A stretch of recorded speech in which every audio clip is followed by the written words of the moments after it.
Japanese এনকেফেলাইটিছত আক্ৰান্ত হৈছে আমাৰ 6জন এই বছৰ।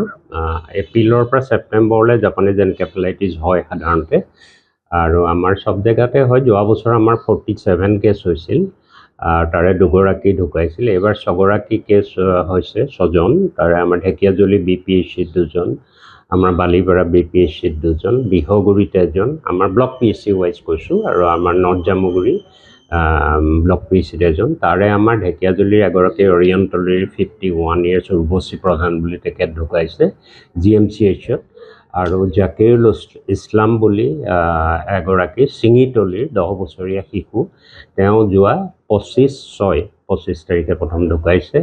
আৰু এই ক্ষেত্ৰত যেতিয়া আমাৰ কেছ ওলাইছে, আমি আমাৰ হেল্থ কেয়াৰ ৱৰ্কাৰবোৰক সজাগ কৰি ৰাখিছোঁ। আমি কিছুমান নিৰ্দিষ্ট লক্ষণৰ ভিত্তিত যেই হ'ব পাৰে বুলি সন্দেহ কৰোঁ, সেইটো একিউট এনকেফেলাইটিক চিণ্ড্ৰম বুলি কোৱা হয়।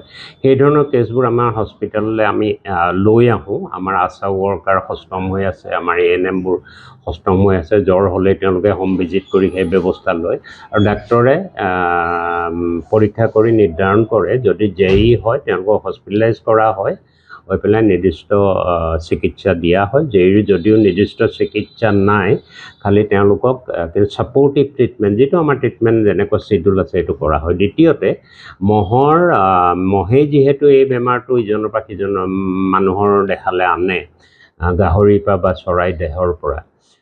গতিকে মহৰ উৎপত্তি স্থলবোৰ ধ্বংস কৰিবলৈ জেগা চাফ চিকুণ কৰিব লাগে, তাৰপিছতে জাগ দিব লাগে, বা পানী জমা হৈ থাকিব নালাগে। এইবোৰ ব্যৱস্থা আমি জনশিক্ষা দিয়া হৈছে।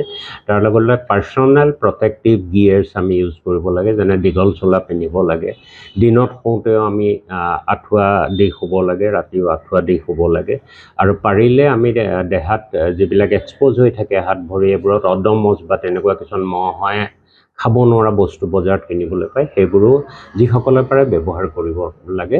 মুঠতে সজাগতা এই ক্ষেত্ৰত লাগিবই, কাৰণ যেইৰ সংখ্যাটো বৰ অস্বাভাৱিক নহয়। যিহেতু আমাৰ পৰিসংখ্যা মতে 1,10,000জনকৈ আমাৰ চাউথ ইষ্ট এছিয়াত হয়।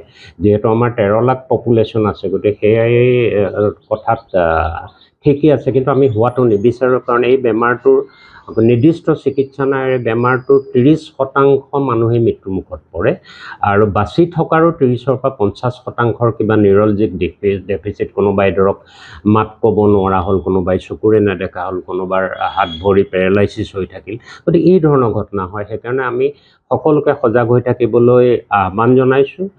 যদি মহে নেকামোৰে, তেতিয়া এই বেমাৰটো নহয়। আৰু অতিকৈ গুৰুত্বপূৰ্ণ কথা হ'ল, এই মহটোৱে দিনৰ ভাগত কামোৰে।